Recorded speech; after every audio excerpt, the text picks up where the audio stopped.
ओम शांति। आज मीठे बाबा ने हम बच्चों को स्व परिवर्तन की विधि सिखाई है। बच्चे, स्व परिवर्तन में मुख्य बात आती है संस्कार परिवर्तन, और संस्कार परिवर्तन होते हैं योग के द्वारा। मुख्य भूमिका निभाता ही है मन। कैसे हम संकल्प करते हैं, कैसे रचते हैं संकल्पों को, और अगर हमारे संकल्प श्रेष्ठ और शुद्ध हो जाए, पवित्र हो, एक बाबा की याद के साथ हो, तो ऑटोमेटिक हमारे अंदर के जो ऊर्जा बुराई में नष्ट हो रही थी वो अब नष्ट न हो करके हमारे अंदर अच्छाई, अच्छे संस्कार बनते हैं।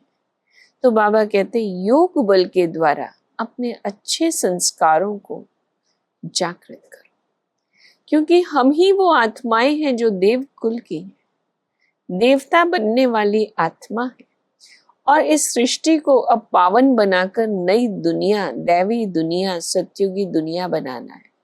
तो पहले अपने आप से मेहनत करनी है, अपने संस्कारों को शुद्ध बनाना है। तो बाबा के मीठे महावाक्य सुनते हैं। मीठे बच्चे, योग बल से बुरे संस्कारों को परिवर्तन कर स्वयं में अच्छे संस्कार डालो। ज्ञान और पवित्रता के संस्कार अच्छे संस्कार हैं। कौन से संस्कार अच्छे हैं ये भी बाबा ने बता दिया। ज्ञान माना ही है श्रेष्ठ विचार, श्रेष्ठ चिंतन, उसको अपने अंदर अभ्यास में लाना। ज्ञान का शाब्दिक अर्थ भी है समझ, वो समझ जो हमें श्रेष्ठता की ओर ले जाए, अपने लक्ष्य की ओर ले जाए। तो ज्ञान और पवित्रता के संस्कार अच्छे संस्कार हैं। प्रश्न है, तुम बच्चों का बर्थ राइट कौन सा है? तुम्हें अभी कौन सी फीलिंग आती है? बर्थ राइट, जन्म सिद्ध अधिकार कौन सा है? और बाबा पूछते हैं तो फिर तुम्हें फीलिंग, आभास कैसा होता है? तुम्हारा बर्थ राइट है मुक्ति और जीवन मुक्ति। तुम्हें अब फीलिंग आती है कि बाप के साथ वापस घर जाना है। तुम जानते हो बाप आए हैं भक्ति का फल, मुक्ति और जीवन मुक्ति देने। अभी सबको शांति धाम में जाना है, सबको अपने घर का दीदार करना है। आज बाबा बोले मनुष्य बाप को सच्चा पातशाह भी कहते हैं। वो कौन है? वो सच्चा पातशाह है। अंग्रेजी में पातशाह नहीं कहते हैं, उसमें सिर्फ सच्चा फादर कहते हैं। इंग्लिश में तो यही शब्द है। आप कौन है? God, the creator, the great father, true father, इस तरह के शब्द आते हैं। God father, God father is truth कहते हैं ना। भारत में ही कहते हैं सच्चा पातशाह। और फर्क तो बहुत है। वे सिर्फ सच कहते हैं, सच सिखलाते हैं, सच्चा बनाते हैं। यहां कहते हैं सच्चा पातशाह, सच्चा भी बनाते हैं और सचखंड का बादशाह भी बनाते हैं। बाबा वहां तो सिर्फ सच्चा माना क्या, सच्चा बनाते हैं, सच कहते हैं, सच सिखलाते हैं। यहाँ बाबा कहते हैं भारत में सच्चा पातशाह का अर्थ है सचखंड का बादशाह भी बनाते हैं, तो सच्चा भी बनाते हैं। ये तो बरोबर है, मुक्ति भी देते हैं, जीवन मुक्ति भी देते हैं, जिसको भक्ति का फल कहते हैं। अभी तुम बच्चे जानते हो बाप बरोबर लिबरेट भी करते हैं। फिर शांति धाम में सबको ऊपर जाना है, अपने घर का दीदार सबको करना है। घर से आए हैं तो पहले उनका दीदार करेंगे। उसको कहते हैं गति सदगति। अक्षर कहते हैं परंतु अर्थ रहित। तुम बच्चों को तो फीलिंग रहती है हम अपने घर भी जाएंगे और फल भी मिलेगा। नंबरवार तुमको मिलता है तो और धर्म वालों को भी समय अनुसार मिलता है। बाप ने समझाया था, ये पर्चा अच्छा है, बहुत अच्छा। तुम स्वर्गवासी हो या नरकवासी? उस समय कोई पैम्फलेट बना है, उस पर लिखा हुआ है स्वर्गवासी हो या नरकवासी हो, इस तरह से प्रश्न है। बाबा कहते पर्चा बहुत अच्छा है, तुम बच्चे ही जानते हो ये मुक्ति, जीवन मुक्ति दोनों गॉड फादरली बर्थ राइट है। तुम लिख भी सकते हो, बाप से तुम बच्चों को ये बर्थ राइट मिलता है। ये है भगवान का बर्थ राइट, वह है शैतान का बर्थ राइट। नरकवासी शैतान का बर्थ राइट है, बाप से हम स्वर्गवासी बनते हैं, ये भगवान का से मिला हुआ हमें बर्थ राइट है। ऐसे लिखना चाहिए जो समझ सके। अब दशहरा कितना मनाते हैं, सेरेमनी मनाते हैं, बहुत खर्चा करते हैं, विलायत से भी निमंत्रण दे बुलाते हैं। दशहरे पर बाहर से भी मेहमान आते हैं, उनको बुलाया जाता है दशहरे के लिए कि कैसे रावण को जलाते हैं। सबसे नामी ग्रामी दशहरा मनाते हैं मैसूर का, पैसे वाले भी बहुत हैं। रावण राज्य में पैसा मिलता है तो अकल ही चट हो जाता है। वैसे भी दुनिया में कहते हैं जिसके पास ज्यादा पैसा हो फिर उसको पता ही नहीं पड़ता है कैसे यूज करें, फिर वो बर्बाद करता है। तो बाबा कहते हैं अकल ही चट हो जाता है, ये रावण का राज्य है, बुद्धि भ्रष्ट हो जाती है। बाप डिटेल में समझाते हैं, इनका नाम ही है रावण राज्य, उसको फिर कहा जाता है ईश्वरीय राज्य। राम राज्य कहना भी रॉन्ग हो जाता है, सत्युग है ईश्वरीय राज्य। बाबा कहते हैं राम राज्य भी मत कहो, वो रॉन्ग हो जाता है। गांधी जी राम राज्य चाहते थे, मनुष्य समझते हैं गांधी जी भी अवतार थे, आत्माएं तो ढेर है ना। जैसे ऊपर में सितारे रहते हैं, फिर परम धाम में आत्माएं रहती हैं, रहने का घर हम सब आत्माओं का परम धाम। तो वहां कैसे रहते हैं? जैसे सितारे। सितारे जागती हैं या आत्माएं जागती हैं? बहुत सुंदर सवाल बाबा ने किया है। क्योंकि तुम हो धरती के सितारे और वो है आसमां के सितारे। तुमको देवता कहा जाता है, वह फिर उनको भी देवता कह देते हैं। तुमको लक्की सितारा कहा जाता है। अब बाबा कितना प्यार से बच्चों से बात कर रहे हैं। बच्चे कौन हो तुम? कंपेयर कर रहे हैं उन सितारों के साथ। बच्चे वो भी सितारे, तुम भी सितारे, अब तुम हो लक्की सितारे। अच्छा, इस पर फिर आपस में डिस्कस करना, फिर लक्की सितारा कौन, आपस में निकालो पॉइंट्स, चर्चा करो आपस में बैठकर। ये तो सब जानते हैं, सारी सृष्टि समुद्र पर खड़ी है। ऐसे नहीं रावण राज्य कोई सागर के पार है, सागर तो ऑलराउंड है ही। कहते हैं ना नीचे बैल है। अब भक्ति में क्या क्या मान्यताएं हैं। कहते हैं नीचे पाताल में बैल है, उनके सींगों पर सृष्टि खड़ी है। फिर जब थक जाता है तो सींग बदली करता है। शास्त्रों में तो अनेक प्रकार की बातें, दंत कथाएं लिख दी है। स्वर्ग में जन्म कम, आयु बड़ी होती है। नरक में जन्म जास्ती, आयु छोटी होती है। वहां है योगी और यहाँ है भोगी। स्वर्ग और नरक का कंपैरिजन। अब स्वर्ग में तो है योगी, कृष्ण को योगेश्वर कहा है, और नरक में है भोगी आत्माएं। तो बाबा कहते हैं इनकी कलयुग वासियों की आयु कम है और सत्युग वासियों की आयु लंबी होती है।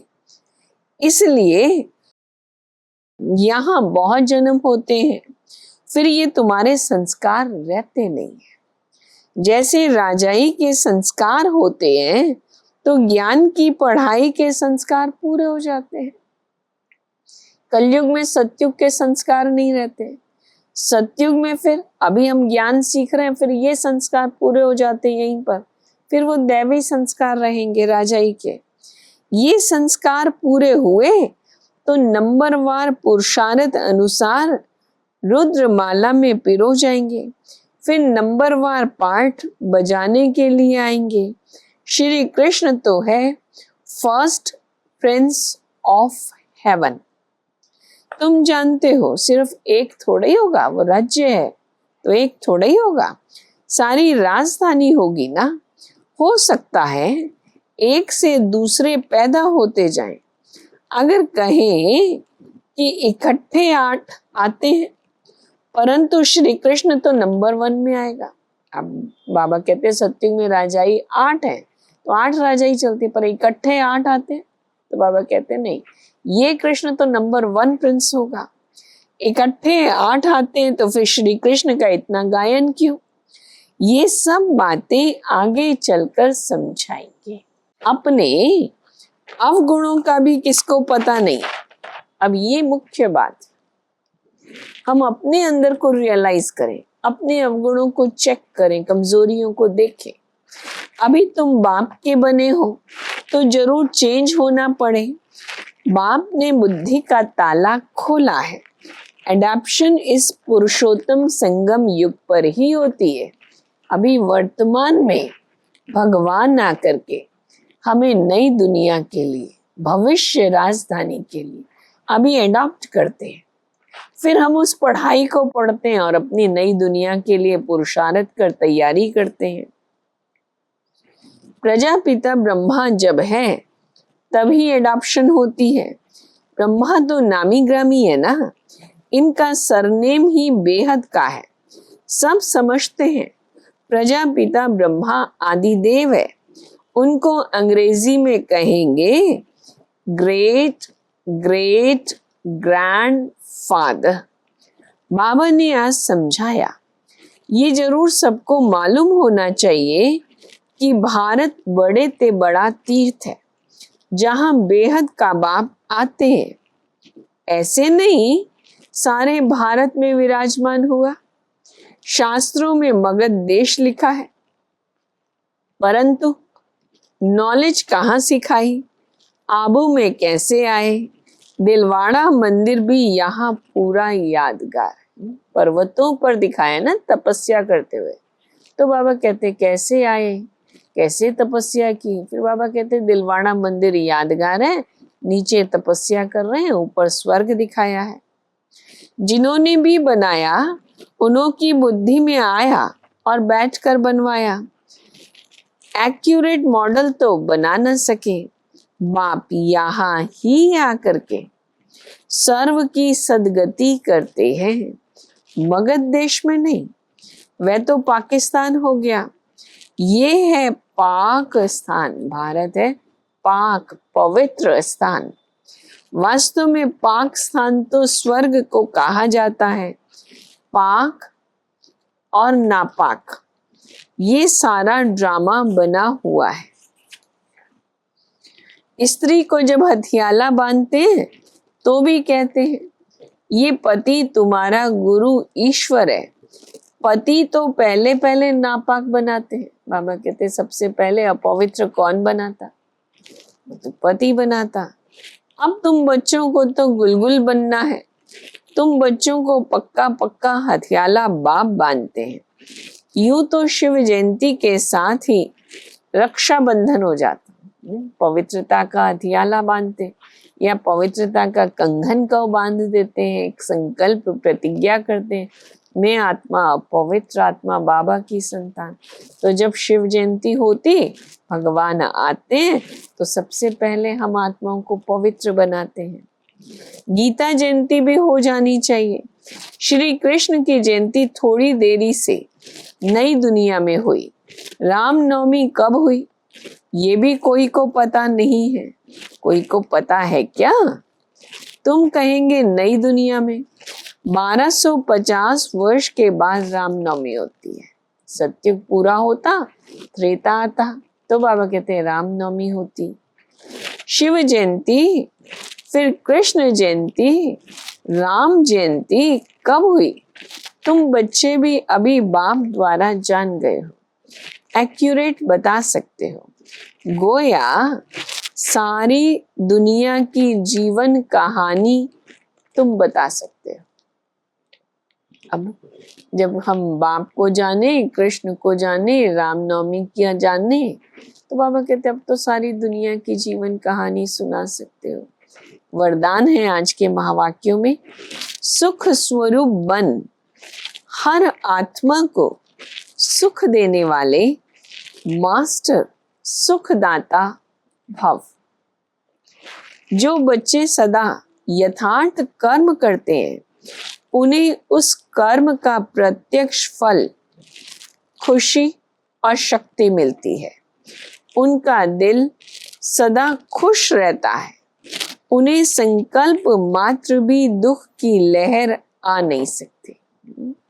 जो यथार्थ कर्म करते हैं, उन्हें दुख की लहर आ नहीं सकती। संगम युगी ब्राह्मण अर्थात दुख का नाम निशान नहीं। ऐसे सुखदाता के बच्चे स्वयं भी मास्टर सुखदाता होंगे। वे हर आत्मा को सदा सुख देंगे। वे कभी न दुख देंगे न दुख लेंगे। वो न दुख देते न लेते। स्लोगन, मास्टर दाता बन, सहयोग, स्नेह, सहानुभूति, 3 शब्दों का प्रयोग है। सहयोग, स्नेह, सहानुभूति देना, यही रहमदिल आत्मा की निशानी है। तो हम कौन है? सुखदाता के बच्चे। सुख देना है, सुख लेना है, न दुख देना है न दुख लेना है। फिर बाबा ने कहा बच्चे रहम दिल बन। तो स्नेह, सहयोग सब आत्माओं को देना है। सहानुभूति, ये हमारा काम है, सबको देना। तो इसी स्मृति से हम बैठेंगे, तब तो नई दुनिया को लाना है ना। पुराने बुराई के संस्कार समाप्त करने हैं योग बल के द्वारा।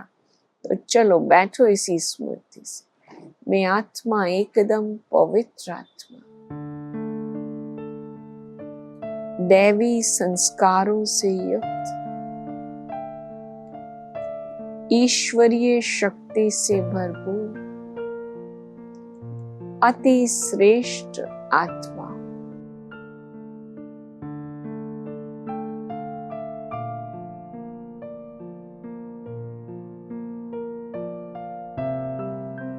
ओम शांति।